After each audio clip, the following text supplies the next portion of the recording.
Y muy buenas tengan todos ustedes. Bienvenidos a una edición más de Ecos Financieros Podcast, el único programa que trae a ustedes desde una visión latinoamericana, sin sesgos europeos o estadounidenses, las noticias más relevantes que han ocurrido esta semana. No solamente van a saber aquí qué pasó, cómo pasó o por qué está pasando, sino el cómo estas decisiones que toman mandatarios, generales, presidentes, pueden impactarte a ti que vives en Latinoamérica, en este hermoso continente con tantos problemas.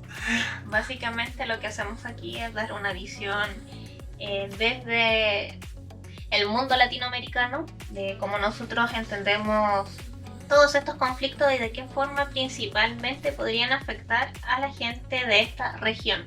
Obviamente también con un toque globalístico, ¿por qué no? Somos globales. Sí, así que el hecho de que pongan aranceles, conflictos internacionales entre dos naciones, o el descubrimiento de alguna cuestión científica o alguna colaboración entre dos naciones para investigación en ciencias y tecnologías, ¿cómo te va a pegar a ti que vives en este continente? De que es olvidado por todos los medios eurocéntricos y de divulgadores de análisis geopolítico y económico, sobre todo de índole europea, ¿vale? Así que en este noticiero nosotros básicamente abordamos eso, lo que vendrían siendo los acontecimientos geopolíticos que consideramos más importantes o a veces más interesantes, y por qué no poder dar nuestra primera lectura de muchas de estas noticias con una forma más práctica de ser. Sí. ¿Y qué tenemos el día de hoy? Antes de que me quites el podcast y te vayas a buscar a otra persona. 4 noticias muy importantes. Una de ellas es que Obama ha sido declarado traidor, perseguido por Donald Trump, diciendo que en 2016 casi que ejecuta un golpe de estado. ¿Qué está pasando? ¿Por qué Donald Trump tiene un repentino interés en Barack Obama? ¿No habían quedado en paz en 2016? Vamos a abordar eso. Vamos a hablar también la noticia de que de repente Zelensky ha emprendido su ofensiva y nueva escalada contra los propios ucranianos. Un giro de tuerca. Un giro de tuerca repentino. ¿Qué está ocurriendo en Ucrania? ¿Por qué repentinamente? ¿Qué pasó con la narrativa mundial? Sí. No se suponía que Zelensky era bueno. Bueno, vamos a ver qué está ocurriendo. También tenemos otra noticia en la cual repentinamente Boric, presidente de Chile, ha convocado a 5 países hispanoamericanos iberoamericanos, porque Brasil también estaba ahí. Sí. Y estaba España. España. Europeo. Sí.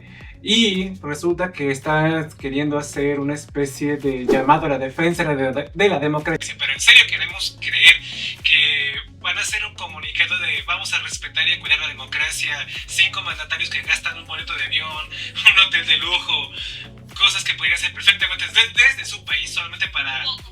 Sí. Vamos a ver qué está detrás de esta cumbre que ha invocado Gabriel Boric con 5 países de Iberoamérica. Y por cierto, y si acaba algo más, resulta que ahora Donald Trump, que está con su nueva escalada arancelaria, bueno, ha continuado y ahora tiene 2 tratados de libre comercio más, uno con Indonesia y otro con Japón. Y aparentemente Wall Street está celebrando. Pero, ¿qué está ocurriendo? No se suponía que Wall Street estaba en contra de los aranceles, porque ahora dicen, sí, genial, los mercados se estabilizan. ¡Qué bien, aranceles! ¡Los esperábamos! Sí. Y bueno, esto vamos a escucharlo en este podcast de... Ecos Financieros. Un espacio de geopolítica, economía, finanzas e inversión. Muchas gracias por acompañarnos. Gracias a toda la gente que le ha estado dando likes, comenten y comparten nuestros podcasts. Y también a gente que se va a los programas monotemáticos, que el último que subí fue el del Red Pill. Cómo funciona su modelo de negocio. Vayan a verlo si todavía no lo ven. Muchas gracias a la gente que nos ha preferido como podcast para poder enterarse de esta realidad geopolítica y de cómo se pueden blindar o cómo los puede afectar básicamente en su economía y en sus cuentas personales. Exactamente.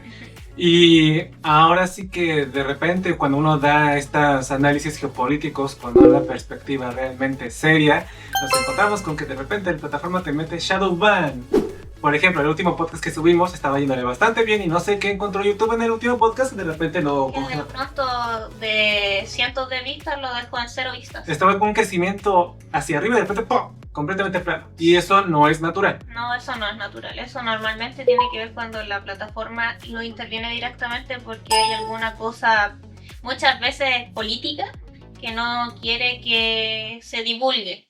Así que para los que puedan ver el podcast en vivo, síganos, buscan nuestros otros programas porque siempre van a encontrar cosas muy interesantes y aunque nosotros hablamos de noticias semana a semana, es muy interesante poder mantenerse informados y ver cómo han sido los procesos y cómo han sido las lecturas. Todas las cosas de las que hemos dicho que iban a pasar, la mayoría han ocurrido. Hemos dado diferentes escenarios para que ustedes contrasten qué ocurre si mandatario elige A, qué ocurre si elige B, qué ocurre si elige C. Y eso es muy útil para ustedes porque de esa forma, si están bien informados, van a poder tomar las mejores decisiones financieras para su bolsillo. Que básicamente de eso se trata este podcast, por eso que sale de Latinoamérica para el mundo, porque nosotros también tenemos una visión y nos afecta como todos en este mundo global y caótico. Ciertamente. Y ese... mi compañero Álvaro Ávila, contador, economista. Y asesor financiero, 10 años de experiencia analizando modelos de negocio, 10 años de experiencia realizando y revisando qué están haciendo los demás países, cómo se interconectan internacionalmente y tratando de hacer, ¿cómo decirlo?, una especie de, no voy a decir predicción, porque los economistas no usamos predicción, pero sí una especie de escenario, proyectar un escenario que podría ocurrir. Que primera lectura, es la mejor forma una primera lectura, gracias, una primera lectura para que ustedes estén atentos, ¿no? Y como economista que soy, estoy trayendo a ustedes información que de gente realmente preparada. No soy un periodista ni tampoco soy un divulgador que de repente un día dijo, oh, soy guapo, tengo plata, voy a meterme a hacer contenido geopolítico. Aquí los temas están muy bien estudiados. En mi caso me he especializado durante mucho tiempo porque me interesa genuinamente el tema en Asia, en Medio Oriente. Sí.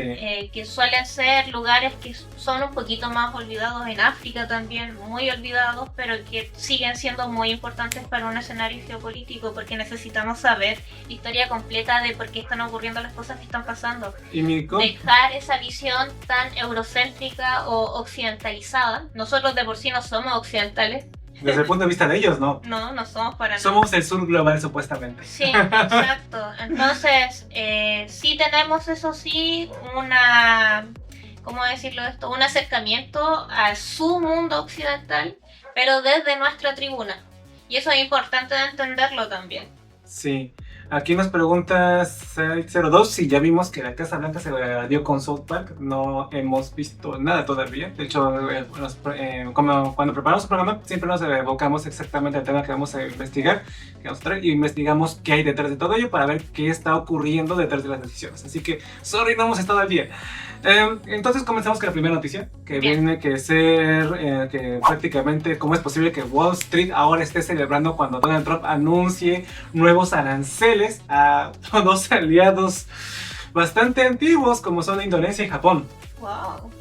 En fin, prácticamente, si ustedes no lo saben, esta semana Donald Trump ha anunciado que Japón va a tener unos aranceles del 15% y rebajados del 25%.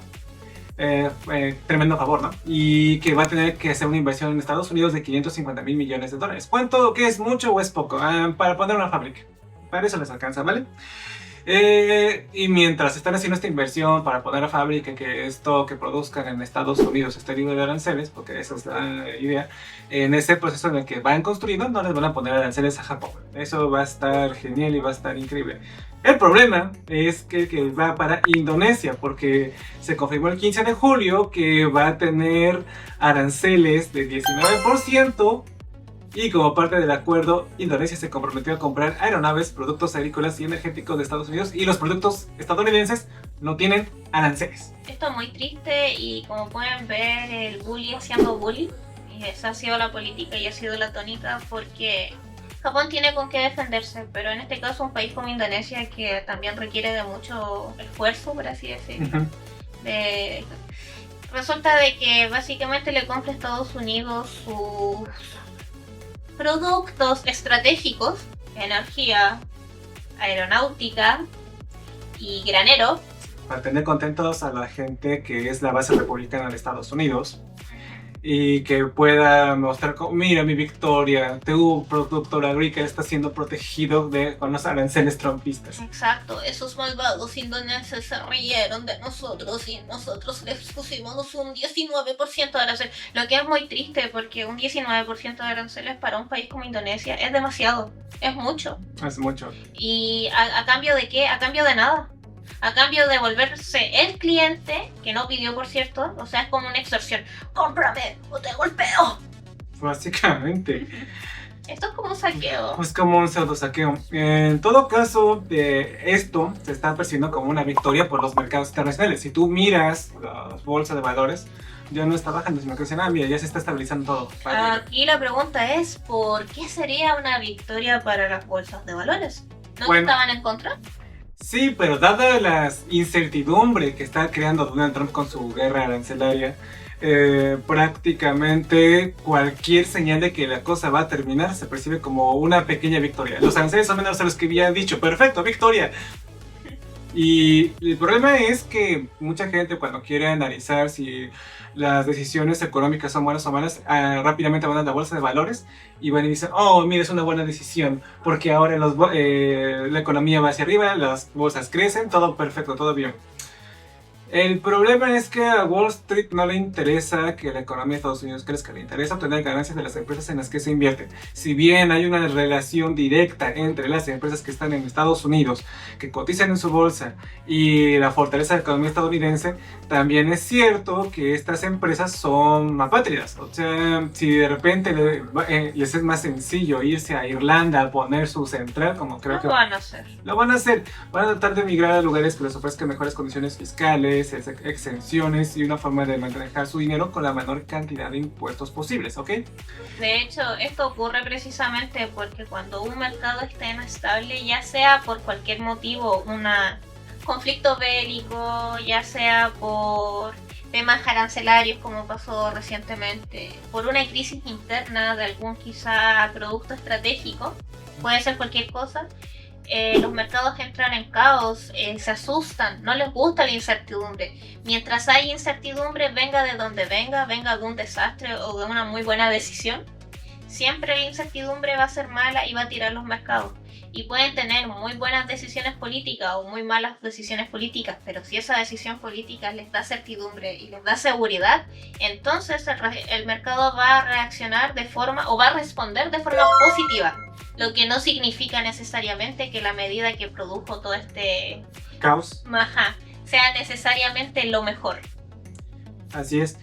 Y miren, la cosa no se queda aquí porque en el corto plazo, muchos analistas económicos, tanto de los que son muy de libre comercio o los de el Estado debe controlar todo, anticipan que en el corto plazo sí va a haber una especie de boom económico estadounidense. De corto plazo, menos de un año, ¿vale? Pero las consecuencias a largo plazo van a ser bastante fuertes para los Estados Unidos. ¿En qué sentido? Mucho del crecimiento de Estados Unidos se basa en el consumo, no en la producción de materias primas, ni la producción de aeronaves ni las fábricas básicamente que tienen ahí. Sí, se basa en que los estadounidenses estén consumiendo constantemente. Lo que está haciendo Trump es que ahora este consumo sea de productos hechos por empresas estadounidenses bajo una lógica en la cual, pues, si el dinero se queda en mi país y no se manda al resto del mundo, yo voy a ser más fuerte que todos los demás y prácticamente voy a obtener a todos de rodilla y tener lo mejor de los dos mundos. ¿Y eso significa una desaceleración? ¿En qué cosa? En el PIB global. Prácticamente estaría haciendo que una desaceleración en que todas las empresas que producen en el resto del mundo ya no produzcan tanto, va a traer... Y por ende va a haber menos venta y menos compradores. Y prácticamente si las empresas de países como Latinoamérica o de Europa no toman las medidas pertinentes, realmente pueden estar creyendo erróneamente que cuando termine todo esto de Donald Trump, ya el mercado se va a reestabilizar y van a poder volver a vender, aún con aranceles, en el mercado estadounidense. Si no funcionan los mercados. O sea, no del todo, porque sí van a poder hacerlo, pero no les van a comprar el mismo nivel. Del largo plazo. Sí. Cuando hablamos del corto plazo, sí, obviamente este tipo de soluciones y muchas soluciones parches tienen grandes resultados, muy buenos resultados, que se suelen ver o servir a veces de ciertos gobiernos que no necesariamente lo hicieron bien, pero por estas soluciones, en apariencia, se maquillan de forma bonita. Cierto. Ahora, Lo que se tendría que estar viendo para todas las empresas y gobiernos que están esperando que termine la guerra arancelaria para poder revivir el comercio al mismo nivel que estaba con Estados Unidos, están teniendo una óptica errónea, porque tendrían que ver que el plan de Trump es que ya consuman menos del resto del mundo, para empezar.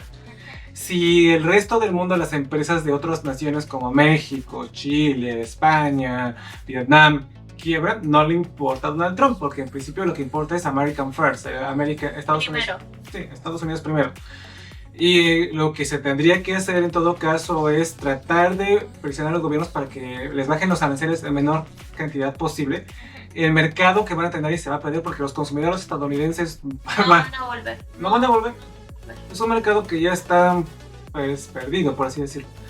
Por lo menos bastante disminuido. Y van a tener que verse forzados a buscar acuerdos comerciales con otras naciones del mundo. El problema es que Estados Unidos era el gran consumidor, el que más compraba, el que mejor te pagaba los productos que mandabas. De hecho, nosotros hemos hecho la misma pregunta en podcast anteriores. ¿Qué sucede cuando tus compradores dejan de comprar o dejan de poder comprarte? ¿A quién vas a venderle? Pues esa es la pregunta. Y el problema es que debido a la forma en que se han mantenido los gobiernos latinos, pues no es que hayan incentivado un compra nacional exactamente. Sí, han estado demasiado dependientes de ciertos países y aquí traen las consecuencias. Los países más diversificados han sido los que han podido sortear de mejor forma la carga arancelaria que les pone Estados Unidos, pero eso no significa que el país le vaya bien. Estamos en un mundo globalizado y aunque tu economía se encuentre diversificada, el solo hecho de que el mundo se encuentre en grandes problemas o aprietos porque este país del norte se le ha ocurrido hacer este tipo de políticas matonésicas, ya afecta a todos los países, les guste o no, o sea, le consuman de forma directa o sea de forma indirecta. Sí, y ante un encarecimiento generalizado de todos los precios de bienes que pudieran consumir los estadounidenses, la inflación va a ser inevitable. Y si a eso le sumamos que Donald Trump aprobó una reforma de ley donde en un video que abordo, que buscan en el canal, que se llama los ricos ganan, los pobres pagan, prácticamente les quitó servicios que subvencionaba el Estado y está en el proceso de privatización de otros servicios públicos para que los pobres literalmente tengan que decidir entre compro la comida o me compro las medicinas. Y entiendan una cosa, aquí no estamos hablando de un país que estaba altamente intervenido por el Estado, que el Estado tenía una gran fuga de dinero porque básicamente tenía un montón de planes sociales de los cuales no tenía cómo pagarlo y sacar dinero y por ende hacía papel moneda para poder sortearlo. Un ejemplo de ello, Venezuela. Otro ejemplo, Argentina, tenemos aquí en la región. No se trata de eso, de hecho es un país muy liberalizado, económicamente hablando. Sí. Yo diría que el epítome del capitalismo, obviamente. Y precisamente por lo mismo sus planes sociales son mínimos a comparación de muchos otros países de la región y otros países que también se dicen ser desarrollados. Y es precisamente este país que de por sí ya no tenía gran cantidad de derechos sociales los que son estratégicos y claves. ¿Por qué son estratégicos y claves tú como economista? ¿Cuál es la razón de por qué un Estado, y ya sea que intervenga poco o intervenga mucho, debe intervenir en estos temas? Un Estado debe intervenir en la economía porque si tú permites que la economía se mueva libremente, al final lo que genera es un mercado monopólico donde las grandes empresas deciden qué precios imponer a sus consumidores y donde realmente se pueden sacar ganancias a costa de la calidad de vida de una nación. No de un pueblo, sino de una nación completa. Y si haces un hub de élites económicas, la élite económica de la farmacéutica, la élite económica de la producción agrícola, monopolio de cada sector que se te ocurra, ¿no? Prácticamente estarías dándole mucho poder al sector privado por encima del Estado, dejándole cada vez menos herramientas para poder hacer el contrapeso y ser este rector del mercado. Y esto tiene un costo social gigantesco que al final puede, en el peor de los casos, terminar con la destrucción de una nación. ¿Y a qué me estoy refiriendo? Que cuando hay un tipo de lógica como esta detrás de la economía de un país, se produce una tremenda desigualdad económica y la desigualdad económica produce descontento social, produce malestar en la población, produce pequeños problemas con la delincuencia que se van acrecentando muchísimo, hay inseguridad, ciertas cosas dejan de funcionar y tu población como tal se vuelve más iletrada, Realmente. más tonta. Efectivamente, y bueno, ante cualquier otro problema en la economía siempre buscan culpables fáciles como los migrantes. Siempre los migrantes son los culpables de las decisiones que toman allá arriba el Congreso estadounidense, ¿no? Pero si vamos a ver una reducción en el comercio global, vamos a ver que incluso yo anticipo que Estados Unidos en el peor de los casos, anticipándose a una especie de onda, pues sabes que compro solamente nacional, lo que viene de Estados Unidos viene sin aranceles, pero para que nuestra economía, nuestros productores nacionales se protejan y puedan mantener su estilo de vida o por lo menos se beneficie a nuestra población, campaña para que solo productos nacionales, ¿no? Y ante esta situación Estados Unidos podría ser una especie de guerra de dumping, haciendo que el precio de productos agrícolas, de carnes, de automóviles sea significativamente más barato en el país al que lleguen. Sí, y de la forma como está actuando, así como lo ha hecho con Indonesia, obligar al resto del mundo a comprarles. Entonces, de hecho, no es la primera vez que el gobierno estadounidense ha obligado a gobiernos como el de México, como el de Indonesia, que acabo de decir, a que compre cierta cantidad de productos a este precio y que le pagues a tal plazo, ¿vale? Y el problema es que Estados Unidos tiene esa cuestión. Lo que tendrían que hacer los gobiernos en este momento, porque luego me preguntan, y bueno, ¿qué tenemos que hacer? Buscar cómo diversificarse y tratar de autoconsumir las propias cosas que hacen, tratar de abrirse a nuevos mercados. Desgraciadamente, Buscar otros compradores. Buscar otros compradores. A final de cuentas, si los estadounidenses quieren el producto nacional, van a querer comprarte, van a tratar de pagar ese extra del impuesto y van a querer obtenerlo. Hay cosas que no pueden ser reemplazadas, por ejemplo, el cobre chileno no puede ser reemplazado por el estadounidense. Los tomates mexicanos no pueden ser reemplazados por los tomates que pueden estar producidos en Estados Unidos, no tienen la escala para hacerlo. Y en ese sentido van a haber un encarecimiento, pero los van a seguir comprando. Entonces tienes que estar determinando qué productos debes estar, puedes mantenerlos como la misma lógica de producción. Y que otros puedes agarrar y decir, sabes que estos los voy a mandar a Japón, estos los voy a mandar a Asia, estos los voy a mandar a Europa. Pero, se tendría que estar tratando de buscar una menor dependencia del mercado estadounidense y abrirse a una nueva lógica. Y de hecho, una de las consecuencias que va a tener esta guerra arancelaria, que los mercados de Wall Street celebran tanto, es que va a haber un nuevo realineamiento de resistencia internacional, que vamos a ver en la noticia que viene, porque hoy es como parte de esto. Sí, aquí vamos a ver una serie de noticias, pero la verdad es que todas de una u otra forma se alinean. Y están conectadas. Y están conectadas, ¿por qué? Porque somos un mundo globalizado. Al final la decisión de un político influye directamente en cómo se percibe o cómo se recibe una noticia en otro lugar del globo. Y eso, como un mundo globalizado, a nosotros como latinoamericanos nos afecta. Sí, y bueno, esto a largo plazo va a perjudicar a Estados Unidos. En el corto plazo van a ver cómo van a estar celebrando Donald Trump, que va a ver, oh mira, repuntó el PIB, oh mira, no estamos en recesión, oh mira, creando empleos porque Japón va a meter una empresa de una fábrica en Arizona. La cuestión es que si Japón te va a pagar exactamente el mismo salario que están pagando las grandes armadoras estadounidenses y resulta que ese salario ya no te alcanza para las cosas que antes podías pagar antes de Trump. Porque hay una inflación. Hay una inflación porque ya el dinero que te pagaba el Estado para tus servicios, comida, con unos cupones que daban, o para las medicinas, ya no está allí, pues realmente al final de cuentas lo poco sirve que te pongan en la fábrica. Especialmente si resulta que estamos en una época en la cual estas empresas están tratando de robotizar todo lo que pueden y no van a contratar el nivel de persona. Sí, de hecho, en este siglo ya estamos viendo una disminución del trabajo porque hay un montón de cosas que se pueden automatizar y que tú puedes prescindir del humano que las hacía. Para allá vamos, entonces de por sí el mundo donde estamos en estos momentos, en teoría la humanidad debería tratar de estar incentivando la mayor cantidad posible de la inclusión de los seres humanos, por último reubicarlos en otro tipo de trabajos. Porque al final son consumidores que van a dejar de consumir y si no hay consumidores no hay economía y si no hay economía pues... En todo caso no creo que Estados Unidos pase por un proceso de robotización porque hay tantos migrantes que va a seguir siendo mucho más barato pagar a los migrantes ilegales. Son hasta cierto punto bastante dependientes de la migración ilegal para que este proceso pues no se dé. Y esto va a ir poco a poco. De hecho ya lo estamos viendo, que ha perdido la relevancia tecnológica en comparación con otras naciones, como por ejemplo China. Pero bueno, eso es lo que va a quedar Estados Unidos. Ya saben por qué está celebrando Wall Street el hecho de que pongan aranceles a la economía internacional y que parece que hay una especie de discordancia.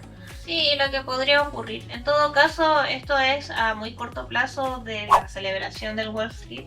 Después ya van a empezar a mirar cómo al mediano plazo empiezan a aparecer las primeras consecuencias de todas estas leyes que se han estado... Sí, se van a manifestar que de repente no van a alcanzar el nivel de ventas que habían dicho. De repente la gente ya no está yendo al cine a consumir películas. Claro, y la inflación cómo empieza a subir en Estados Unidos. Uh-huh. Así que eso nos va a repercutir porque son el mayor consumidor del mundo. Sí, entonces vamos a ir en una recesión. Yo estoy un 80% seguro de que sí. ¿Y cuándo la vamos a ver? ¿Cuándo la vamos a ver? Yo creo que por ahí de 2026, 2027 más tardar. Sí, yo creo que sí, a que truene todo esto. Sí, ahora. ¿Cómo puedes protegerte tú dentro de lo mejor posible en una recesión? ¿Qué le recomendarías a la gente? Ah, por cierto, si han llegado hasta aquí y les gusta nuestro contenido, si son nuevos y nos visitan por primera vez y les gusta cómo vamos hilando las cosas, no olviden de seguirnos y suscribirse. Y estamos haciendo podcast todos los jueves en la noche. En los jueves de la noche. Por favor, deja tu like si has llegado hasta este momento, ¿vale? Porque ahora estoy a punto de decir cómo te proteges de una recesión que se anticipa que a mediano o largo plazo no tarda en llegar. O sea, 2026, 2027 desde mi óptica personal. Conste, puedo ser susceptible a que me equivoque porque se pueden ocurrir cosas que cambien por completo las decisiones económicas del presidente Trump, sí, y que lo obliguen a dar incluso marcha atrás a su Big Beautiful Bill. Pero es tan difícil, pero puede pasar. Haciendo ese disclaimer, como economista, ¿qué crees tú? Si el mundo, si el escenario se mantiene tal cual, si nos tuviéramos que preparar para una recesión. Mira, hay empresas que sí o sí van a seguir siendo financiadas por el Estado, ¿ok? Que son activos clave, estratégicos para el crecimiento nacional. Pongamos a Estados Unidos, ¿no?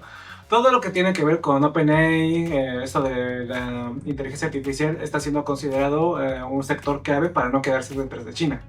Le están metiendo dinero, hay un hub internacional que se quiere hacer en colaboración con Emiratos Árabes Unidos. De hecho, Trump fue este año a hacer una serie de acuerdos por allá.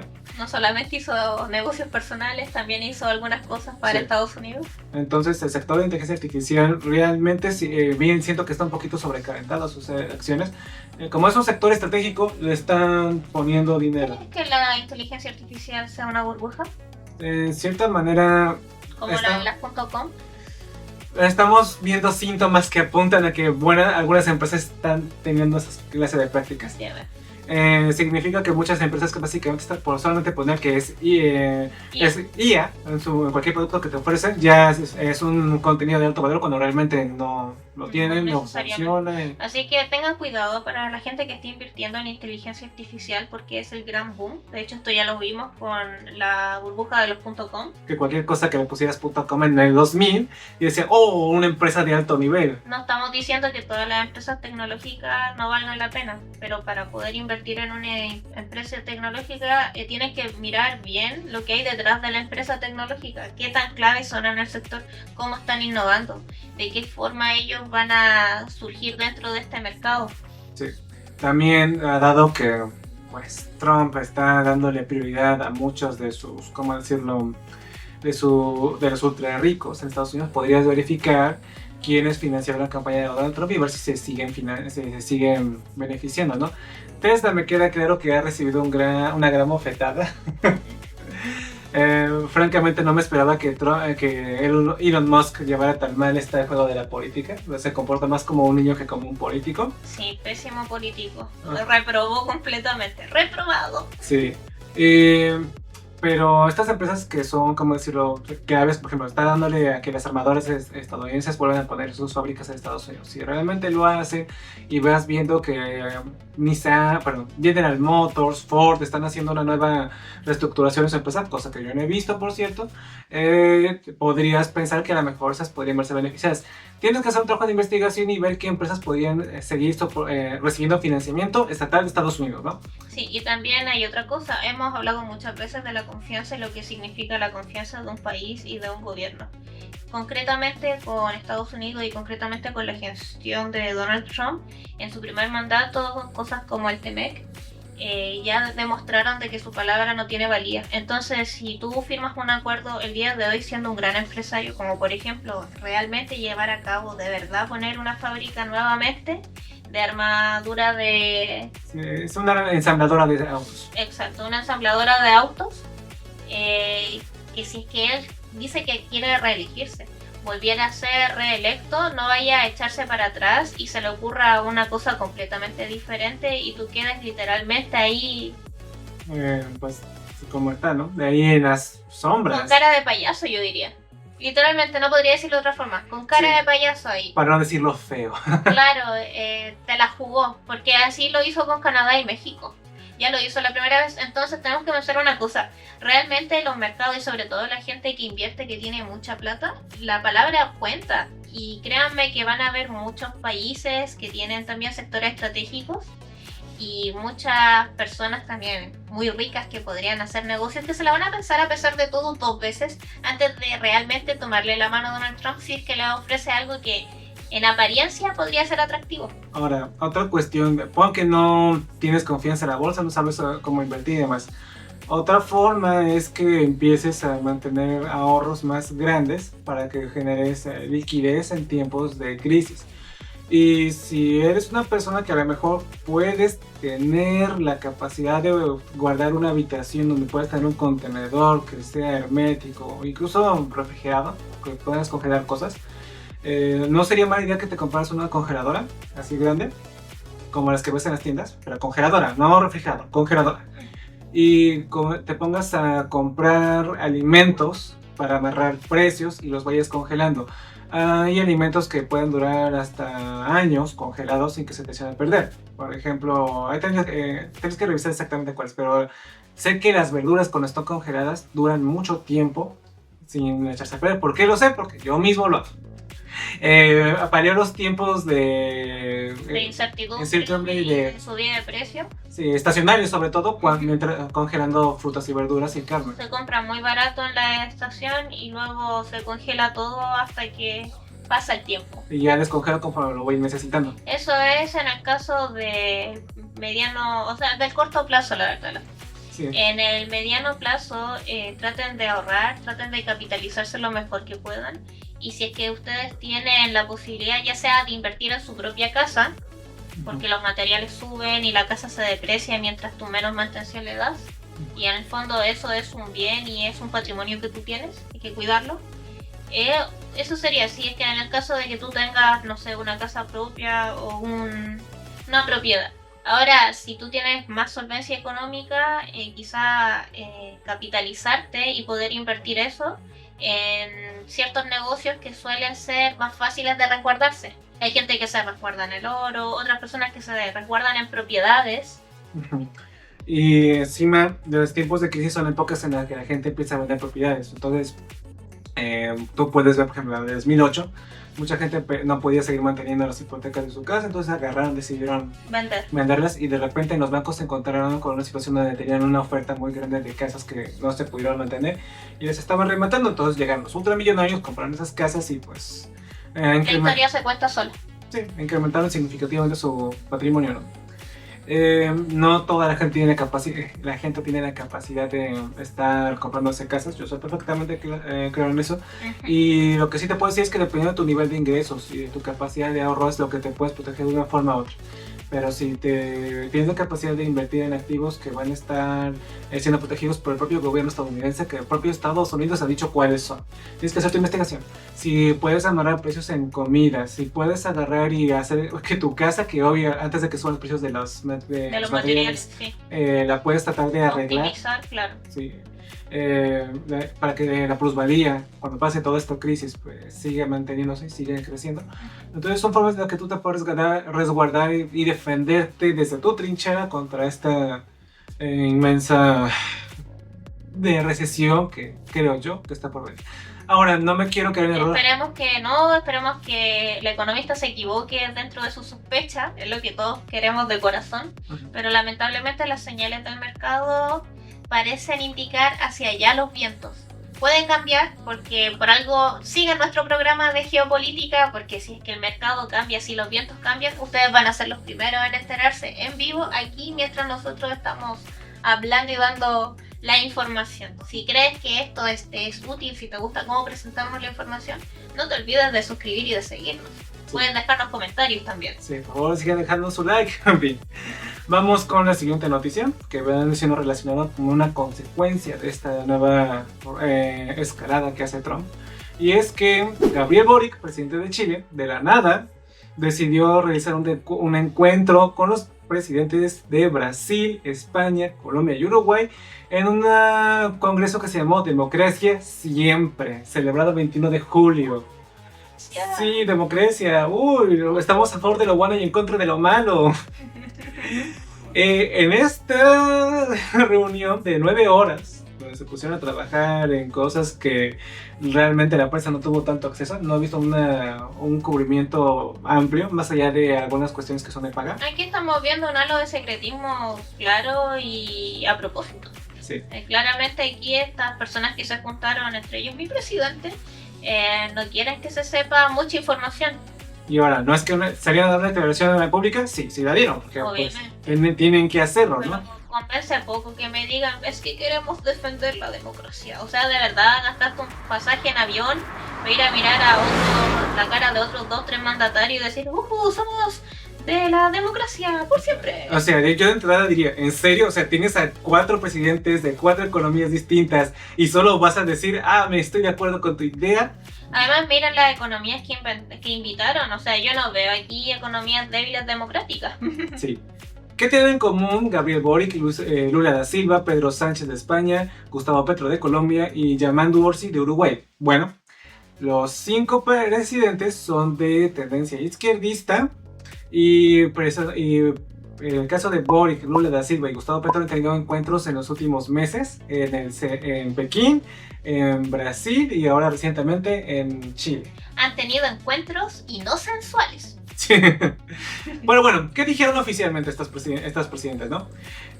Dicen que hay desafíos que son multidimensionales, interconectados y complejos.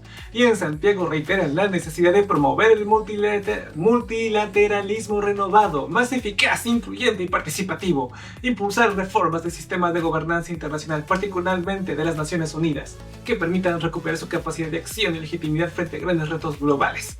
Fortalecer una política de una diplomacia democrática activa basada en la cooperación entre los estados que comparten valores de la democracia. Proyectar una narrativa alternativa al retroceso democrático. Asumir un compromiso férreo con la razón. Y finalmente, reafirmar que estamos en contra de lo que han hecho en Gaza los israelitas. Sí, o sea, literalmente eso. Y nuevamente, si el único propósito es decir que van a estar a favor de lo bueno y en contra de lo malo y de los israelitas, pues podrían hacerlo perfectamente desde los cubíes de sus casas. Podrían haberlo hecho desde una telellamada. Pero cuando uno ve estas noticias y parece como que muy desapercibida, donde no te dicen realmente gran cosa, uno tiene que hacer la labor de decir, ok, ¿qué tienen en común estos 5 personas? Y aquí uno hace la labor de detective y empieza en base al conocimiento que ya se tiene, a hacer alguna especulación. Y esto es nuestras primeras lecturas. Sí, para empezar, sí les dije que son 5 mandatarios alineados a la izquierda, ¿vale? Pero no son los únicos países de Latinoamérica que están alineados a la izquierda, o de Iberoamérica. También Honduras lo está y también Guatemala, sin embargo no fueron invitados. También México lo está y tampoco fue invitado. Si fuera algo pro-China, Perú habría sido invitado. Y no fue invitado. No fue invitado. Y si hubiera sido algo pro-China, España no habría asistido. Exacto. Si hubiera sido algo anti-yankee, anti-Estados Unidos, China habría estado presente y no lo estuvo. No fue. Si hubiera sido algo como onda solamente por las izquierdas, Cuba, Venezuela y Nicaragua habían estado invitados. Y no fueron. Y no fueron, porque quieren alejarse de la izquierda corrupta y autoritaria, ¿no? Y encima todo dice, bueno, van a hacer acuerdos comerciales entre estos países, pero no existen lazos comerciales significativamente fuertes entre estas naciones, salvo que el caso de Paraguay y de Brasil, que prácticamente Brasil le compra mucho a Paraguay, es su más grande exportador. Paraguay está pendiente de Brasil, para que me entiendas. Pero en muchos sentidos Chile, Colombia y Paraguay son competidores de materias primas. No pueden ser esos significativamente grandes y España no les compra tampoco tanto estas naciones. Entonces no es algo de índole comercial. Entonces, ¿por qué están haciendo todo esto? Bueno, esto es una especie de primer principio para tratar de hacer un nuevo eje regional, ¿vale? Algo que, como mencioné hace rato, una de las consecuencias que tenía esta escalada de Donald Trump es que vamos a empezar a ver cómo países que tengan cosas similares empiezan a juntarse para idear nuevas estrategias de resistencia frente a estas escaladas arancelarias. De hecho, hay una cosa que sí es verdad y muy clara de lo que lo dijeron. De ahí podríamos agarrarnos desde un principio. Multilateralismo. Multilateralismo. ¿Qué querrá decir eso? ¿A qué apuntará eso? Pues a que si no entiendes el concepto de multilateralismo, significa que existen muchas especies de pequeñas potencias o pequeños grupos de poder que sean un contrapeso económico y político al de Estados Unidos. Que haya tantos que no exista manera de que uno domine por encima de los demás. Básicamente lo que ha estado hablando este podcast desde que se fundó, desde que se inició, de la visión latinoamericana más inteligente que podríamos tener como región económica, por nuestra importancia geopolítica. Sí. Ahora se está buscando evitar alianzas abiertas en Estados Unidos en contraste con gobiernos de derecha, ¿vale? Y de hecho, algo que se mencionó bastante por los mandatarios, que en las pocas videos que pude ver lo que decían, es que atacaban mucho a la derecha y consideran a Trump la derecha, la ultraderecha, que se debe combatir, y muchos de los que estaban del discurso que daban decían onda de que la desinformación de la derecha podía hacer que los gobiernos izquierdistas perdieran la defensa de la democracia, que tenían que unirse y demás, ¿no? Eso es una excusa retórica que viene con un significado implícito. Yo les he dicho que no importa tanto si es un discurso que venga de izquierda o de derecha. Tienes que saber cuál es el objetivo que buscan y la manera en que te lo están vendiendo. Claro, al final las élites buscan lo mismo, pero con palabras diferentes, y hacen exactamente las mismas cosas. Entonces, lo que tienen como esas naciones es que, número uno, Donald Trump literalmente las tiene bajo amenaza. Bueno, a todo el mundo, pero obviamente cada nación le toca de forma diferente. Y ha sido especialmente enfático con Colombia, Chile y Brasil. De la Unión Europea también ha sido enfático, y España es parte de la Unión Europea, y Paraguay está allí porque es de izquierda y su economía está estable. Y es fuerte. Es fuerte, entonces tienen cosas en común, ¿vale? Hay acercamientos recientes con China de la mitad de estos países invitados. O sea, China, Chile, Colombia y Brasil han estado coqueteando un poquito con China. El caso de Chile no es tan evidente, pero a pesar de que es un socio comercial muy fuerte, de mucha antigüedad, en la práctica, teóricamente, no es parte de la ruta de la seda. Así es. Está oficialmente del lado de Estados Unidos-Chile. Sin embargo, está haciendo también acuerdos para tratar de diversificar su mercado y que Estados Unidos no se lo joda tan fuerte como podría ser. De hecho, aquí hay algo muy interesante que mencionas. De los países de Sudamérica que están presentes, 3 de ellos se encuentran amenazados de manera fuerte por Estados Unidos. Y uno de ellos no, que es Paraguay, pero pasa una cosa con Paraguay. Si bien no ha sido amenazado de forma directa, el tema es que Donald Trump con su política ya ha demostrado que no tiene amigos. Solo tiene socios. Solo tiene socios y enemigos. Entonces, si un país está claramente en contra de todos, incluyendo porque no va a tener consideraciones hacia ti, tiene sentido de que en este caso se haya acercado a los países que están tratando de hacer un contrapeso. Sí. En este caso, lo que hizo Boric fue escoger economías que fueran de ideología izquierdista, igual que él, ¿no? Que fueran economías estables y relativamente fuertes, ¿vale? Pero se encuentran en la región. Se encuentran en la región. Y también, salvo Brasil. Aquí Brasil sería... como es el más grande de todos. Ajá. Y España está en la Unión Europea y dicen que algunos divulgadores españoles que es el motor de Europa, pero el crecimiento que tiene España no es suficiente como para compensar las cosas malas que hay detrás. Y la desarticulación política que estamos viendo, que sufre la población española, es algo que estamos viendo una noción española poco a poco.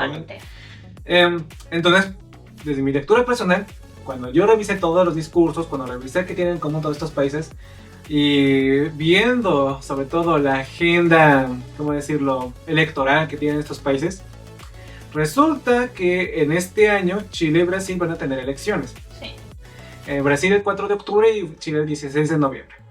Colombia el año que viene tiene elecciones, el 31 de mayo. Uruguay las va a tener hasta 2029 y España hasta 2027. Sin embargo, dado que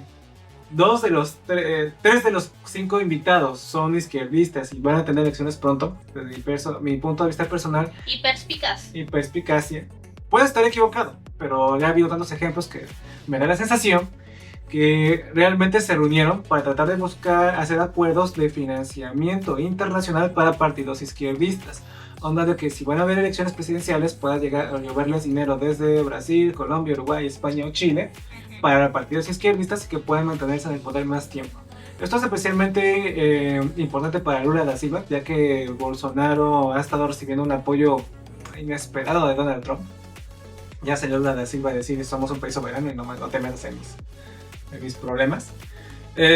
Pero realmente esto serviría como una fuente de financiamiento, como una especie de donación para que los partidos izquierdistas puedan seguir manteniéndose en el poder sin depender tanto del financiamiento que les dan los partidos políticos cada estado de su propia nación. Claro. Tenían una ventaja asimétrica contra los países de derechistas. Básicamente vemos un lobby de izquierdas, muy posiblemente un lobby de izquierdas. Esto no está seguro. Es una especulación, primera lectura, ¿vale? Primera lectura, especulación, pero apunta hacia allá. O sea, aquí como dice la historia rima.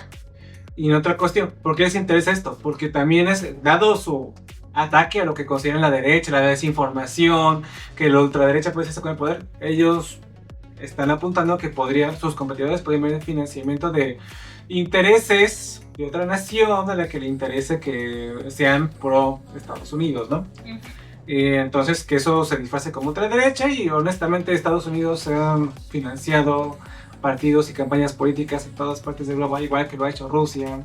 Entonces no es algo nuevo. No es algo... Esta vez lo quieren probablemente hacer entre ellos mismos.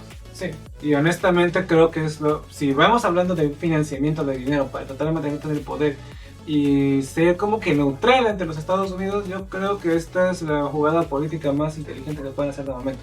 Con lo poco que pueden hacer, es lo único que tienen que hacer. Ahora, eso no significa que vamos a ver presidentes que no sean corruptos, ¿vale? No, de hecho, aquí en esta lista hay varios bien corruptos. Uf. Entonces... Partamos por la corrupción de por casa. Aquí se saben varias cositas feísimas por parte del gobierno que se han levantado. Sí. No solamente en todo caso del gobierno y oposición. Al menos aquí en Chile no gobiernan la élite económica. Sí, y pues lo único que estamos viendo es una especie de maniobra, desde el punto de vista personal, de una élite izquierdista, en este caso, que quiere tratar de perpetuarse, anticipando que no van a haber financiamiento de Estados Unidos y buscándolo en otras naciones que sean pues aliadas. Y francamente en ese sentido, dado por ejemplo que Pedro Sánchez ha tenido muy mala reputación con lo que ocurrió en las inundaciones este año, dado lo que había pasado a Gustavo Petro con lo que pasó con su candidato, necesitan plata. Sí, necesitan dinero. Lula da Silva está desesperado porque si él cayó enfermo este año, necesita saber que la izquierda no va a quedar desamparada si él de repente cae. Necesita primero elevar a una persona política, ya sea títere o alguien que piense por sí mismo, pero de izquierda, que continúe con su labor. Sí, y recordamos que Lula da Silva ha firmado un montón de convenios con China y para que esté bien amarrado esa ruta de crecimiento que sea el eje de Estados Unidos, ¿ok? Lo que puede ser algo bastante bueno, pero a la vez también bastante malo, honestamente, este agrupamiento. Lo bueno es que pueden mantener cierta neutralidad relativa hacia el país del norte, dentro de lo posible. Cierto. Pero también vemos la parte negativa porque corrupción, o sea, si ya muchos de estos países, como por ejemplo España, hay una corrupción fuerte, que existan estas financiaciones, ya están elegidos a dedo cuáles van a ser los partidos que van a ser receptores de estas platas que no vienen de los interiores de los países. Aquí se puede ver claramente, si es que esto se diera así, si es que la historia se repitiera como en otras partes, que la democracia no existe realmente. Porque al final nosotros estamos a merced de una serie de bombardeo ideológico y de proxenetismo político para elegir una nueva élite.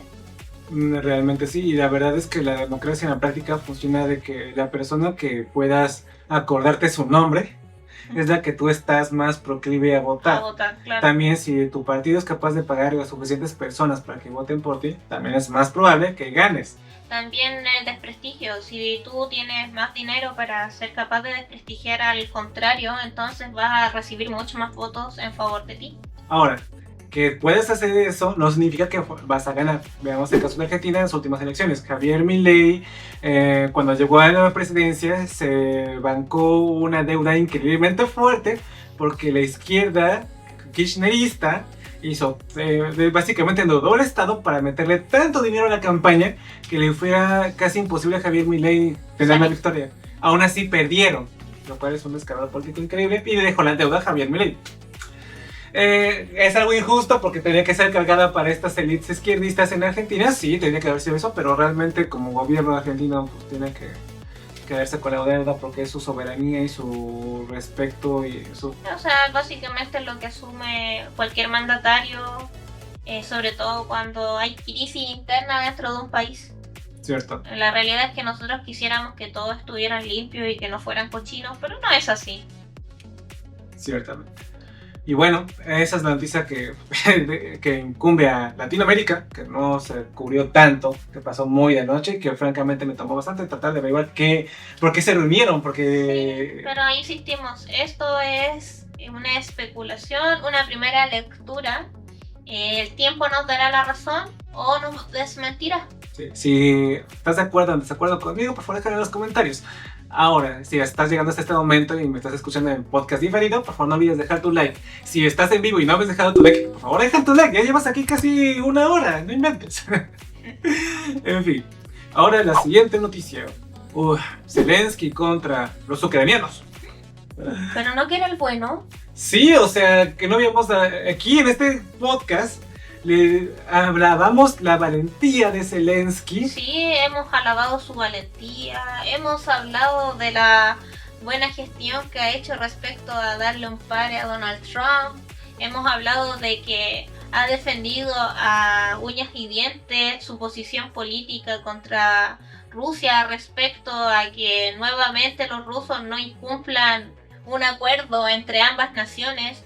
Ha pedido garantías, o sea, qué valiente y qué gallardo. Sí, pudo haber huido a otro país, pero no, se quedó. ¿Cómo es eso? O sea, yo no habría creído esto de Zelensky. Bueno, ¿qué ocurrió? ¿Por qué estamos hablando así de Zelensky? ¿Qué hizo tan mal? Resulta que Zelensky, presidente actual de Ucrania, porque se extendió una guerra, de hecho ya debió haber habido elecciones, pero debido a este conflicto, la constitución ucraniana demanda de que no puedes abrir elecciones hasta que se acabe el conflicto bélico. Muchas constituciones alegan lo mismo, como por ejemplo el país de lo abrámico. Sí, y pues hasta que se acabe este conflicto, Zelensky no puede llamar a elecciones, ¿vale? Pero resulta que Zelensky agarró y cambió la constitución de su país ucraniano para frenar las agencias anticorrupción y su capacidad de ser independientes, haciendo que ahora desde el gobierno ucraniano se nombre a un fiscal como general, puesto a dedo por políticos, para que esté supervisando a estas agencias anticorrupción, ¿vale? Ante esto, multitudes desafiantes, unas 2.500 personas, se congregaron el martes en la capital de Kiev, así como en Lviv, al oeste del país, y grupos más pequeños en Dnipro al este y Odessa al sur, después de que el parlamento ucraniano aprobara este proyecto de ley que otorga la supervisión de 2 agencias anticorrupción, ¿vale? Ahora, estas medidas, muchos críticos saben que estas medidas van a obstaculizar el funcionamiento de sus organismos, porque es obvio, o sea, básicamente, ¿te vas a investigar a ti mismo? Pues no lo vas a hacer. Esto lo tenemos bastante claro en México, por ejemplo, con algo que ocurrió también el año pasado, donde prácticamente se desarticuló el sistema que daba información abierta a la ciudadanía pública. ¿Ahora no tienen transparencia? No, ya no. Pero tuvieron. Tuvimos un rato. Aquí en Chile se supone que tenemos. Cuenta la leyenda. Hoy ahora que lo pienso, han habido ciertos destapes que han ocurrido precisamente por la transparencia, porque ahí estaba. Sí, ahí estaba la información. Igual no significa que no se puedan destapar, pero va a ser mucho más difícil y vas a tener que ser un periodista que arriesgue su pellejo vida. para tratar de destapar estas cosas. Después de todo, en México persiguen la verdad. Ahora, ¿cómo es posible? ¿Que no supuestamente Ucrania era puro y santo? ¿No era angelical? ¿No era el paladín? No éramos nosotros Zelensky Lover. Bueno, es que Ucrania ha tenido problemas desde que cayó la Unión Soviética con la corrupción. O sea, ha sido uno de los países más corruptos de Europa. Aquí estamos dando el contexto de lo que está pasando en la actualidad. Mejor dicho, de todo lo que ha llevado hasta que Zelensky tiene la corona presidencial. Sí. Y se han presentado acusaciones de corrupción a lo largo de toda la historia de Ucrania contra diferentes mandatarios y funcionarios. Y aquí, insisto, acabamos de decir, es uno de los países más corruptos, precisamente. Por esa razón, ¿no? De hecho, Zelensky mismo estaba como en un proceso de ser acusado por la corrupción hasta que resultó que pues se empezó la guerra de Ucrania y le dio como este capital político que necesitaba para dejar todo pendiente y dilatar en el tiempo. Claro, y no soy... Esto me suena a Yahoo. Sí, al señor Benjamín, ¿no? Sí. El presidente de este país hebreo. Al N Yahoo. Sí. Me suena a N Yahoo esto. No podemos decir su nombre porque YouTube nos pone Shadowbite y salimos de uno bastante fuerte y no queremos entrar en otro, ¿ok? No, y lo voy a decir con un acento especial para que YouTube no me detecte. N Yahoo. Y bueno, el líder ucraniano declaró en su discurso nocturno que ambas organizaciones seguirían trabajando, pero defendió su decisión como un paso necesario para liberar a ambas agencias de la influencia rusa. El problema es que ahora cualquier persona que en la política ucraniana se interponga entre lo que quiere Zelensky, cualquier mandatario ucraniano, y lo que... Sí, o los acusamos de que son espías rusos. Y listo. Ah, ¿me estás diciendo que soy corrupto? Oh, espía ruso tenías que ser. Y bueno, esto ocurrió después de que las autoridades ucranianas allanaran uno de los organismos celulares y arrastraran a dos de sus empleados bajo sospecha de trabajar para los servicios de inteligencia rusos. O sea, ya empezó. Ya aquí un disparo en el pie, pero voy a decir una cosa. Si nosotros entendemos un poco de política, es entendible lo que está haciendo Zelensky. Resulta de que, primero hablemos de una cosa. Ucrania era de los países más corruptos de la región.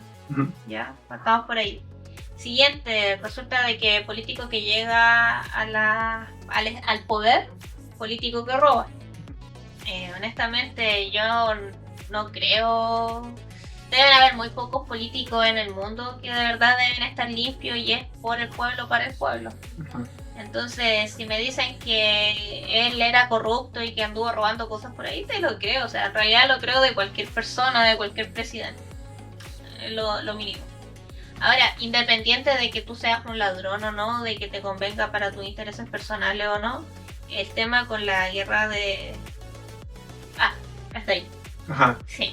Resulta de que en este caso concretamente, históricamente, Rusia ha violado una y otra vez, mejor dicho, ha incumplido una y otra vez los acuerdos limítrofes, de intervención, etc. Ellos han tenido muchos problemas y en algún momento han firmado. De hecho, ellos se desarmaron, incluso ellos tuvieron armamento nuclear. Ajá, sí. ¿Ya? Y resulta de que devolvieron todo a los rusos cuando se desmanteló la Unión Soviética y que dijeron, oye, ese armamento era mío, devuélvemelo. No, bueno, sí, lo hago de buena onda, ja. Graso error, porque básicamente permitieron... vendió su soberanía. Vendió su soberanía. Y desde ahí no ha sido feliz, no ha estado tranquilo el país de Ucrania porque cada cierto tiempo los rusos hacían cositas. Se han inmiscuido en su soberanía, para Sí. dejarlo así de... Ajá. Al tema que incluso elevaron políticos dentro de ese país, por eso es que los altos niveles de corrupción. Nos trasladamos a la actualidad donde es deporte nacional robar, y bueno, Zelensky no era la excepción, y obviamente había gente que estaba en el lado opuesto como corrupción tú, y si bien él se sirvió mucho tiempo del arma de decir voy a perseguir la corrupción, es la parte de la misma cosa. Sí. Ahora, aunque no es lo más óptimo, no le queda de otra, porque él necesita mantener una cohesión dentro de su país para mantener el relato y seguir financiando este conflicto armado. ¿Por qué motivo? Porque resulta de que ningún mandatario, sea o no, tenga o no razón, le conviene que en un momento de guerra su población se fragmente. Y ahora, aquí la cuestión, para mí, o sea, es muy malo que el proceso ucranianos, ¿va? Pero desde una perspectiva geopolítica internacional, esto podría ser realmente una señal de que ya la guerra con Rusia y Ucrania ya va a terminar. Sí, yo creo que aquí ya quizá van a valer madre los... ¿Por qué?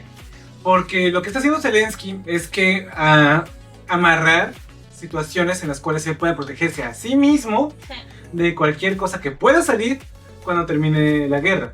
Sí. He escuchado a algunos periodistas que han señalado que Ucrania se está, ¿cómo decirlo?, desviando parte del dinero que le enviaron los europeos y los estadounidenses para defenderse de Rusia, ¿vale?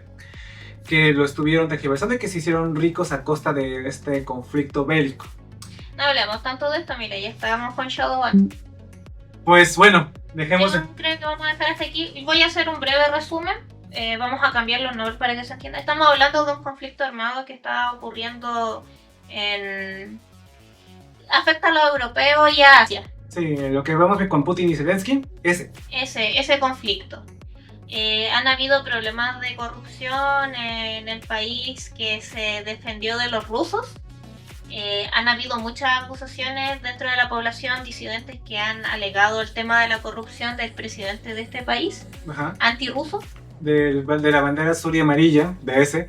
Pero no tenemos que hacerlo así porque nos acaban de tirar en YouTube por estar hablando de estas cosas. O sea que tenemos que estar, como que fue una llamada de atención de YouTube. Ok, YouTube, me alineo a tus normas. Desgraciadamente tenemos que hacer así. Y pues para finalizar, para mí me parecía una señal real para que el conflicto está por terminar, que no le queda tanto tiempo porque Zelensky está amarrando las instituciones ucranianas para que no le persigan cuando esto ocurra por cualquier cosa que haya o no haya hecho. No tengo la certeza si hizo algo, si soy sincero. Sí, yo tampoco. No me extrañaría que hubiera hecho algo también. Sí, yo insisto, político que no es corrupto no es político. Sí. Y pues bueno, estaremos atentos qué ocurre con todo esto. Esta es una señal bastante importante de que Zelensky esté amarrando a las instituciones ucranianas. Sí, posiblemente ya nos acercamos mucho más al cierre de este conflicto armado y probablemente el gran ganador, curiosamente, sea ese país que habla con... Sí. En fin, y para la siguiente noticia, con la que comenzamos, sí, puse la primera noticia para que la veamos hasta el final. Sí, lo hice. Porque si no, no te ibas a quedar hasta el final, chicos. Obama conspirador. Obama, o sea, primero se me cae Zelensky, un grande, y ahora Obama. Sí, es un mundo muy loco. La gente que creíamos que era buena y que defendía la democracia. ¿No que ganó un Nobel de la Paz? Sí, ganó un Nobel de la Paz. Puede ser. El 18 de julio, la directora de Inteligencia Nacional, Tulsi Gabbard, mostró una serie de documentos que según ella implican a miembros de la administración Obama por comportamiento traidor durante las elecciones de 2016. Las acusaciones confunden la acusación de que Rusia interfirió en las elecciones de 2016 con la idea de que Rusia intentó activamente alterar los resultados pirateando los sistemas de votación.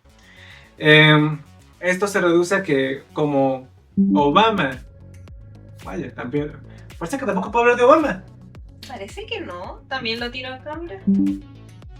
Mira, ya regresamos.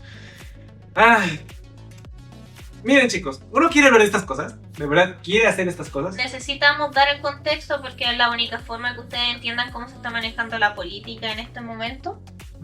Pero YouTube lo hace bastante difícil. Nos están tirando por hablar de Obama. Es increíble. No creo que me tiraran por hablar de Obama. Pero bueno, vamos a continuar un poco más. Básicamente, el señor Naranja, ¿vale? De cabello amarillo, señor Naranja, pone aranceles. Claro, ese señor pone aranceles al presidente racializado del país del norte, expresidente. El primer presidente afrodescendiente, ¿vale? Ese.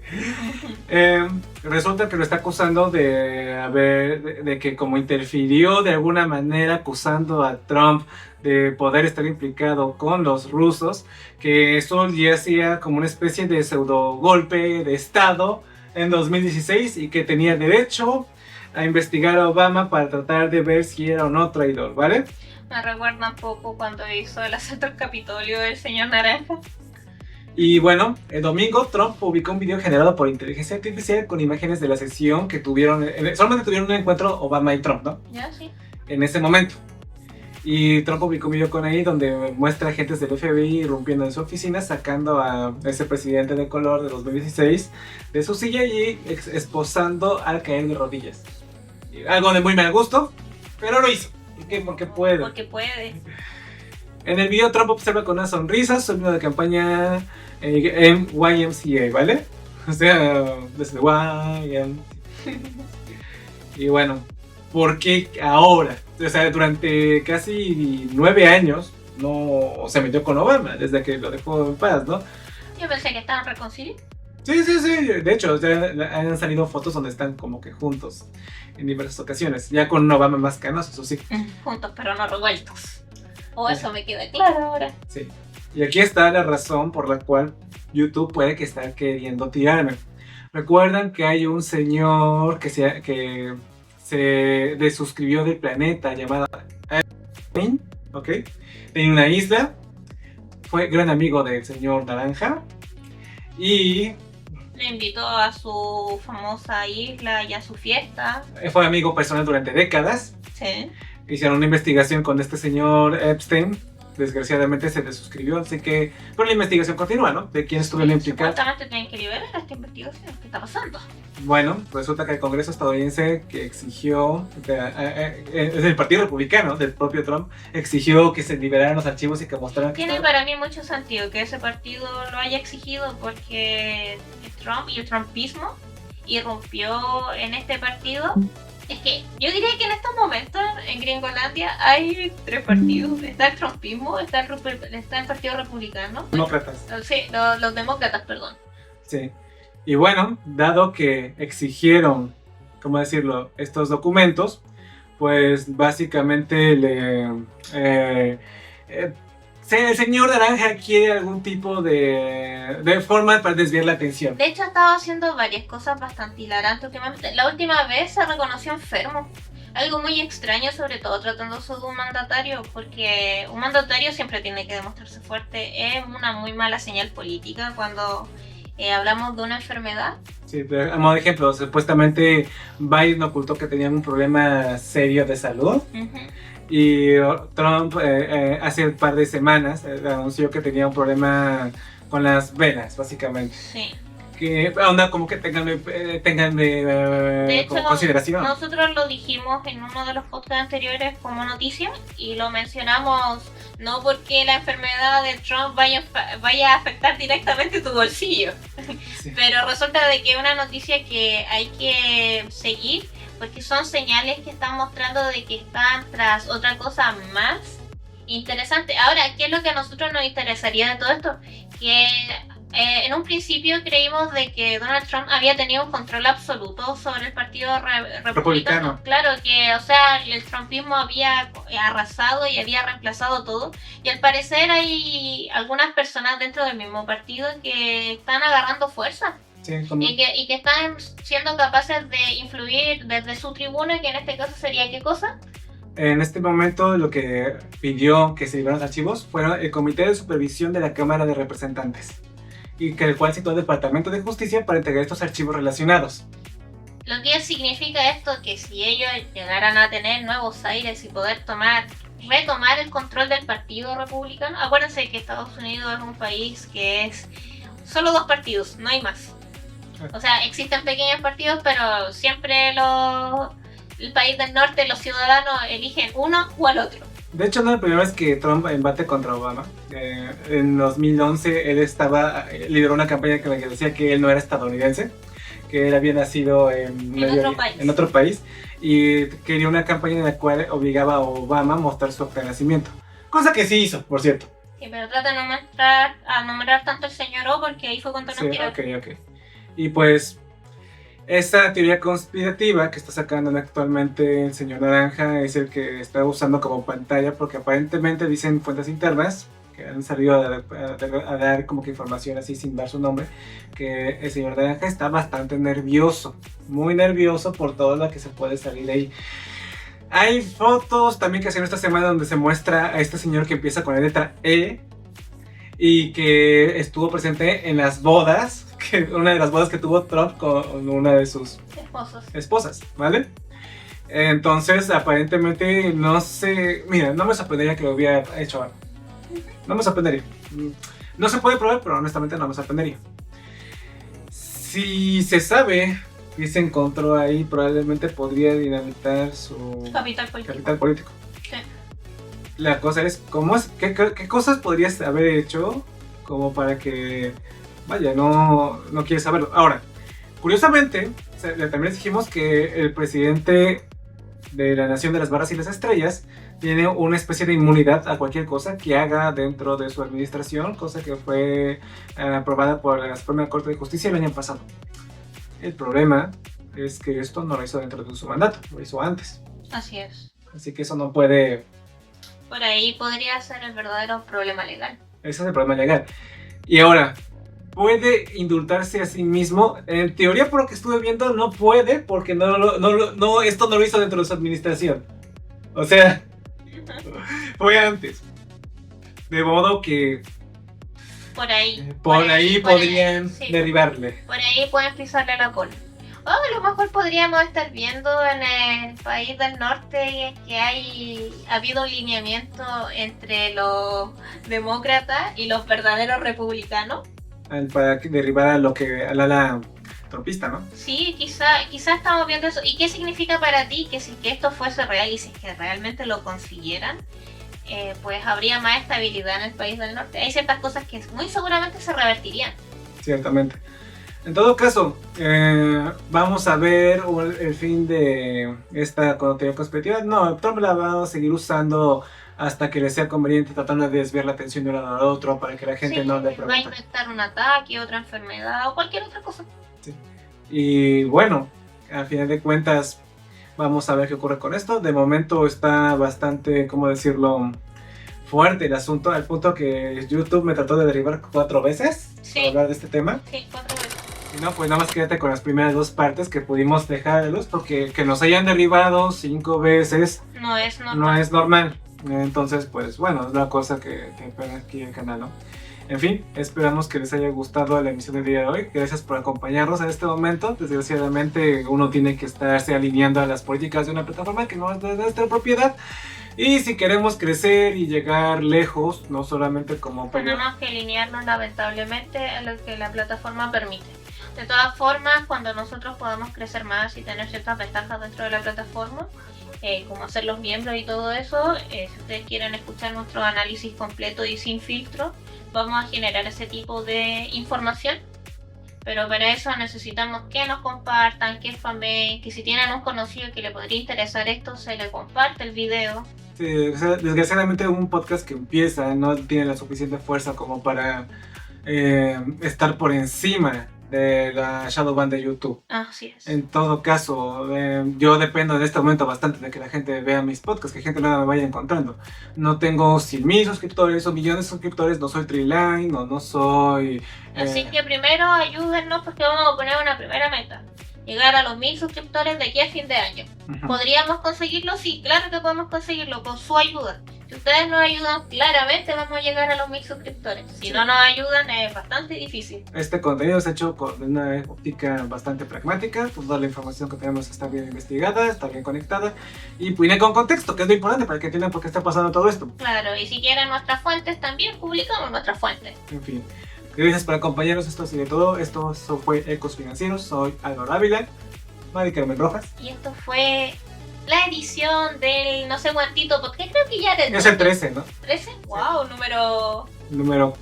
¡Oh, no! El de la mala suerte. Chan, chan, chan. Mala suerte, Shadowware. Y vayan a ver los últimos videos que hemos subido. Se subió uno muy interesante del análisis del modelo económico del Red Pill.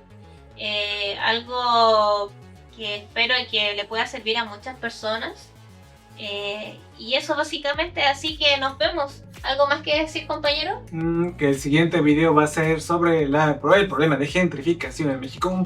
Mi primer podcast, bueno, mi primer video monetizado, porque uno escucha, de repente me habló por privado y me dijo que si se lo podía hacer. Se subvencionó el video, la investigación. Entonces, pues vamos a hacerlo. En todo caso, es un problema bastante grave porque no estoy cobrando tanto por la investigación. Por lo que dice. Pero bueno, uno va empezando y así es lo que se pasa. Ya posteriormente en un modelo de monetización más fuerte a través de Patreon, a través de YouTube, donde los fans eligen qué video se investiga, porque al final de cuentas me tardó aproximadamente una semana entre que lo investigo, lo edito y lo publico. En fin. Eso sería todo, nos vemos en la siguiente edición. Bye bye. Listo.